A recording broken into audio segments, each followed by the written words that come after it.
Tothom.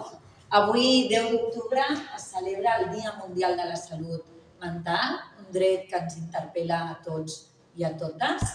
L'IMET es vol sumar al lema de la Federació de la Salut Mental de Catalunya, que és el dret social per una salut mental digna i accessible.